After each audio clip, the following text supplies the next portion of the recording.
people, and I say quite simply, Arizona coming to a state near you. Because it's true. Because over the past several years, people would watch what was happening in Arizona and be like, damn, those people are crazy. Is it something about the water? No, the water's fine. We stole it from Colorado. There's nothing wrong with the water. There's something wrong with the people in public office in Arizona. And people say, oh, the Tea Party, please. Those people have been in charge for like 20 years in Arizona. They're called Republicans.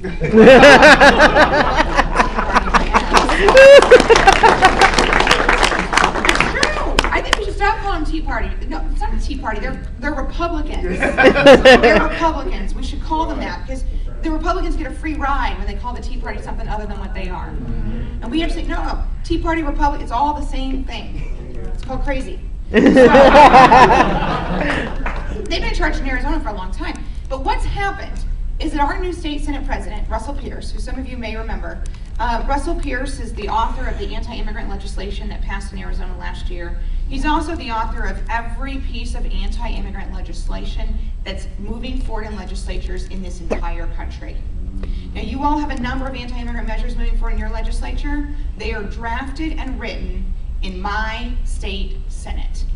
Russell Pierce has done this for the entire nation. He's teamed up with a national organization called FAIR, which is just a thinly veiled white power hate group.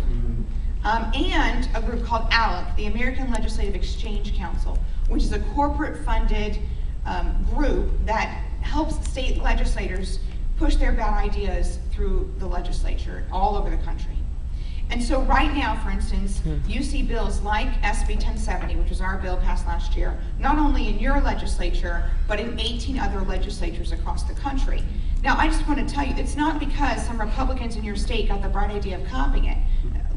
They're not that creative, right? They went to a conference that was sponsored by ALEC, and they were given this information and then taught the strategies to go back and pass these bills in their respective states. And make no mistake about it, this is a national strategy to mainstream hatred that has been highlighted and flourished in the Arizona state legislature. So why it's important to think about what's happening in Arizona is simply because that's what's coming to your state next. The legislation that you see happening this year, the attack on women and women's right to make choices about their lives, their families, and their futures, that comes directly from Arizona state legislature. The bills that you are seeing in the legislature this year to restrict a woman's right to choose, to force her to listen to the heartbeat of the fetus and to look at a picture, I know that's in your legislature. Yeah, it came from my legislature. That's where it came from. And the bills that are moving forward to take away health care from children who are on the CHIP program, Governor Perry's all over that. That came from Arizona's legislature. We did that 2 years ago, right? Bills to make it harder for working families to have job security, which, I mean, hell, it's Texas. They don't have job security anyway. But that's the only reason we don't see our Capitol filled with workers, because we don't have any of the rights that workers have in Wisconsin and Indiana and Illinois and Ohio. Ours have already been stripped away years ago. So what we see happening in states like Texas, and all over the country, are ideas that have been piloted in Arizona and exported to other parts of the country. And I want to talk to you about some of the things that I think that you can do to stop your state from becoming Arizona. You know, my state, I was born and raised in Arizona, born and raised in Tucson, near the border. And gosh, when we grew up, I remember in first grade, we learned a song about Arizona, because Arizona is the state of the 5 C's. So cattle, copper, citrus, cotton, and climate. And those were the 5 things that our state historically made its money off of. But I would add a 6th C. It's called crazy. Because